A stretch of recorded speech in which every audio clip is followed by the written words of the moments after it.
Good evening YouTube and welcome to what is episode 5 of our micro camper build. In this episode we're going to be taking old wooden panels like this and turning them into shiny new panels like this. And also a bare ceiling that looks like this into roofs like this. So yes, today we're going to be putting the tongue and groove on the walls and on the ceiling and on the door cards and getting all of that finished up, which is going to take us another step closer to completing this van.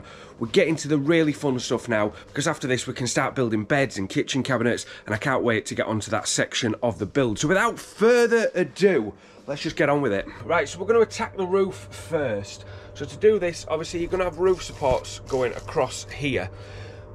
To make life easier and try not to just screw into them with every board, is we're going to line these roof supports with pieces of ply. See, ply is flexible, so it'll go all the way around it and bend around the roof nice and easy, and it'll mean that when you're putting up your tongue and groove, you know you can screw anywhere, because as you will have noticed in your van, along those roof supports there's always little random holes, so you might miss with your screws. So putting a strip of ply across there makes life so much easier. Now what also makes life easier is if you've got a table saw or if you've got a circular saw to cut some strips of ply. But both of mine have been lent out to third parties and broken. So today's video we're going to have to improvise, and I'm not using a handsaw. So I've found this scrap of ply which is just wider than my miter saw, but I'm going to cut it into lots of strips and just put it up in strips. It's either that or get a long piece of ply and use a handsaw, and I really do not want to do that. So like I said earlier, obviously this would be better if we had one long strip right across the top, but I'm not using a handsaw, so we're going to cut a lot of these strips. We're going to locate our support beam and then screw them all to it. If you've got one long strip, 3 or 4 of these little self-tapping screws are going to be all you need. But because I've got to do it in multiple strips, I'm going to have to put 2 in each to make it secure. So it's going to take a little bit longer. So don't lend your tools out and let them get broken. So now we've got our strips of wood at all our points over the ceiling. Now obviously if this is a bigger van, you might have more of these supports, so therefore you'll need to put more strips of wood in. We're only doing a micro camper, so we've only got 3 places to put it: front, back and middle. So now we've got them up, what we need to do is find the absolute dead centre of every one of our strips of wood so we can put our first piece of tongue and groove up. Now the first one is the most important one, especially for me, because one, you've got to make sure it's square, you've got to make sure it's dead in the centre, and we've also, it's where we're going to be running our lights. So we need to find our length from front to back, find our centre point, and then drill our light points, wire our lights up, and then offer that first board up. Now the trickiest bit is going to be finding the centre of your roof, because you've covered a lot of your reference points up when you've done your insulation, etc. So you need to find something where you can reference to work out what the centre is. So a good one on this particular van, you'll see here in the roof lining, we have a cap there and one there. See, these are perfectly centred to the van. So now I've measured from there to there, which is 370, so the halfway point is 185 from my 2 measurements, which is there. We've now got a bang centre in the middle. You're going to need to do that from front to back. Find a solid reference point and find the exact centre. You don't want this to be out or it's going to look a mess. So now I've found the centre point of the roof and measured how long we need it to be. We've got our first board here, which is going to be our centre board, and this is where we're going to be putting the lights. Now this board is 1900mm long. So at this point you're going to need to choose how many lights you want to put into this board. Now we're going with 2. 2 is massively ample. You need to be very careful how many of these lights you put into your van.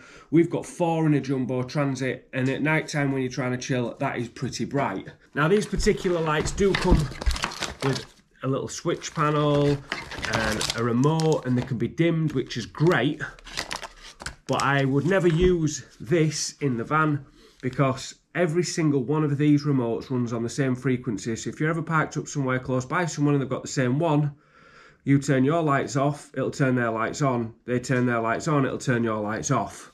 We've found that out on a few occasions, so I don't use these anymore. These wireless receivers, I just don't use them and wire them straight into an on-off switch. So that means you don't have the dimmable function. So 2 is plenty. Now, to get them in the right position, however many lights you want to install, you need to divide the length of your board by 1 more than that number. So we're going to divide the length of our board by 3 because we want to put 2 lights on, and that'll give us 3 equal spaces between our 2 lights. The easiest way to do that is to say, hey Siri, what's 1900 divided by 3? 1,900 divided by 3 is approximately 633.3333. Cheers, bud. So 633.3 from either end.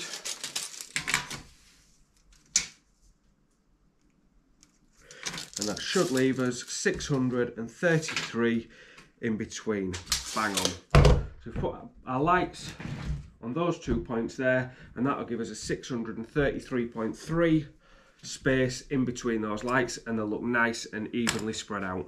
So the first piece of tongue and groove is now up. Now there's a couple of ways you can do this depending on what kind of finish you want. So if you want to be able to get this down in the future, then you're going to have screws on shore. Some people like to use brass caps or something, you know, to make it look nice. But you will need to have screws on shore if you want to be able to get this tongue and groove back down in the future. Now if you don't want to get it back down, you've got two more options, one of which is what we've done. First option, you can use short screws and countersink it into the tongue and groove slightly, then fill it, and then paint the tongue and groove whatever colour you fancy.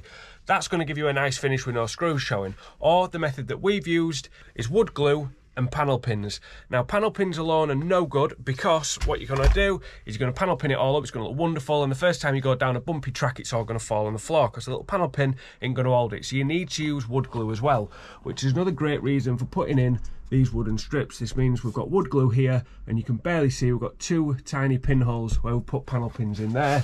And then again, we've done the same, wood glue and then panel pins. Once that wood glue's gone off, it's gone off. It ain't coming back down. So if you ever need to get back in for anything, it makes a bit of a mess. You can jiggery it down if you're careful, but it's a pretty permanent fixture. So that means when we wire this up, I need to make sure it's wired up right. Anyway, I'll get on with that, and then we'll come back when we're ready to start firing the rest of these panels up. Right, so we've got that first one up and the lights are all wired in. At this point, if you've got a battery to hand, I would check that those lights are working before we seal this up. Now for me, it's one of these wires here. I didn't label them. One of these goes back to the battery. One of these goes directly back to the light. So I can connect a battery up to that to make sure those lights are definitely working before we seal the roof in. You stay there, that's where you want to be, obviously. So now I've cut a couple more boards to length, and what I'm going to do is I'm going to run a bead of glue down the tongue to slot into the groove, but also we're going to be putting glue, like I said before, on all three of these wooden sections before we panel pin it up.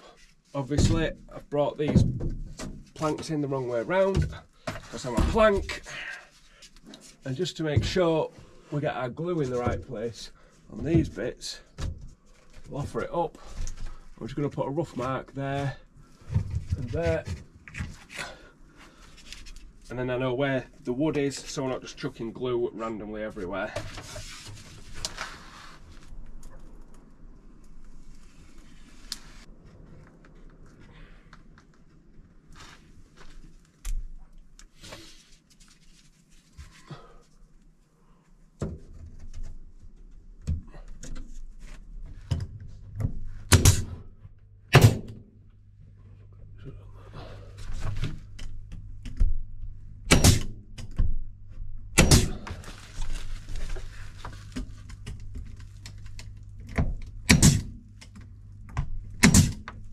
Phase one complete. Now look at that roof, and that is so easy to do. Lights are nice and straight, they look great. I'm really pleased with how this has turned out. I say, so easy and not a screw in sight. Right, now let's get on with the side panels. So like I said, we're just going to be working with the existing ply that was in the van. Yes, it's a bit battered in places and a bit battle scarred, but once we've got that wrapped in tongue and groove, it's going to be absolutely stunning.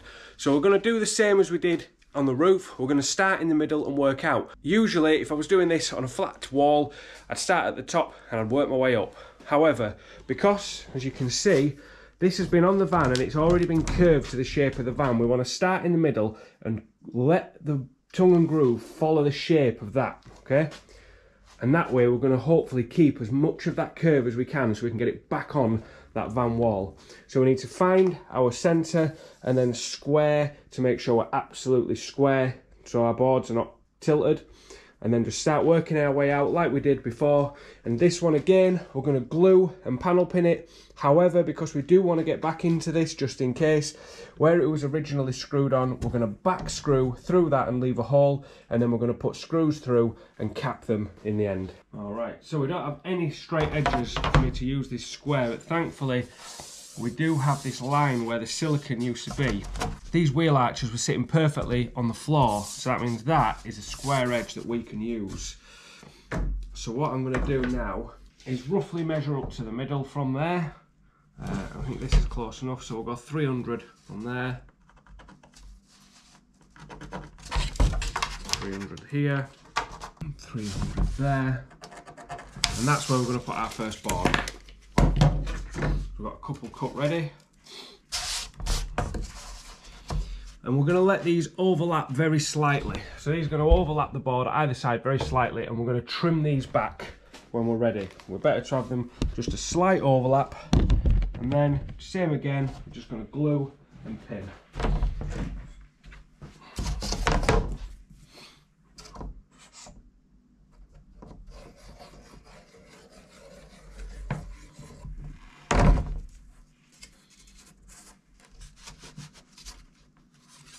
Line it up with those lines that we've just put on.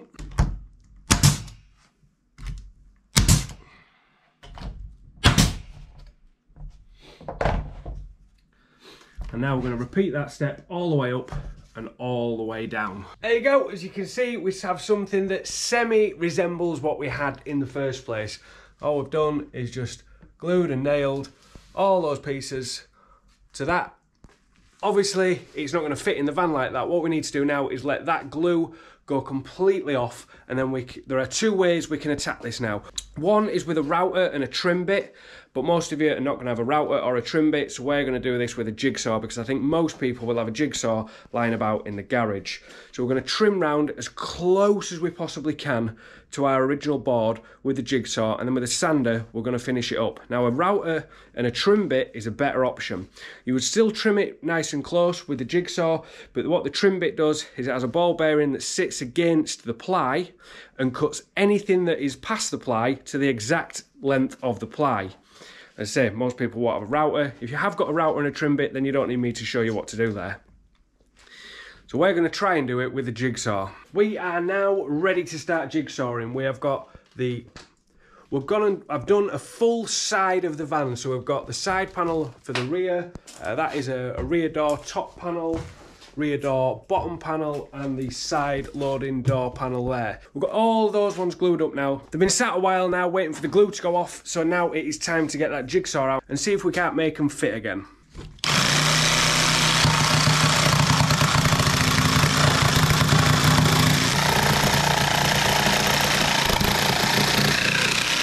So just going to jigsaw that down that line, and remember this is only softwood, you know, so if you can't confidently get a nice clean finish like that, you can always sand that edge back and it will sand down fairly easy with it just being a really nice softwood. It is only pine. It will rub up really easily with a sander just to get you down perfectly trim. And then once you've chopped your whole panel out and it looks something like that, all you're going to need to do is take your sander and just make these edges look nice and smooth. And say if you haven't quite got back to the plying areas, just rub that down, give this a nice trim finish, and then that panel is done and ready for fixing.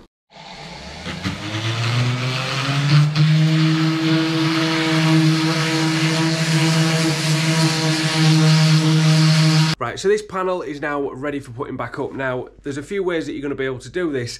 If you've got a bigger van and you've got top cupboards, you're probably going to have battens or something in your wall, so you can just aim for them and screw it up.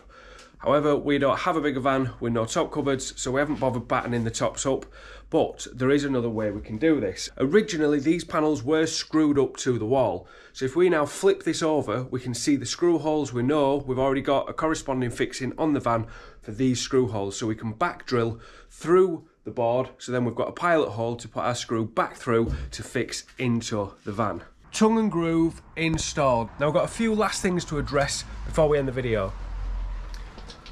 So these look great. At the minute we've I've put them on with just black screws, purely because they were the right length to get through the tongue groove, the ply, and then into the door fixing. Same on here, just using the original screw holes. We've screwed it up with the black screws, and the same on the side loading door there. Now, what we need to remember is that our screws can be made aesthetically pleasing with whatever decor we are going for. If you go for brass taps, brass handles, brass this, brass that, then you're probably going to use some kind of brass screw cap. Same if you go chrome, you'll use chrome, and so on and so on. One other thing that I'm personally not that happy about, you see these shapes here? They were there because there is like recesses in the wall that the board sits into, so we kept them. But by the time we got our insulation and everything, the recesses are that shallow that they're not really needed anymore. So I'm thinking that looks daft now, and what I'm going to do is I'm going to take a straight cut across there, just to like make it look a bit more uniformed, with a nice carpeted gap going down the centre there. But other than that, I'm really pleased with how this has turned out. I think the doors look great. They've come out really well, especially this side loading door. Nice trimmed around there. I do hope that this video has been useful to you, and if you have enjoyed it, please consider giving us a thumbs up. If you've got any questions about anything that we've done today, or anything that you think we could have done to improve, I'm always open to suggestions, so put them in the comments section below. If you haven't already, please consider subscribing to the channel. 5,000 plus and climbing, and we are absolutely grateful to have each and every single one of you along for the ride. We do release camper van related content every single Tuesday at 8 PM. If you want some more of that, then please subscribe. Remember, if in doubt, get the Sikaflex out, and we'll see you next Tuesday.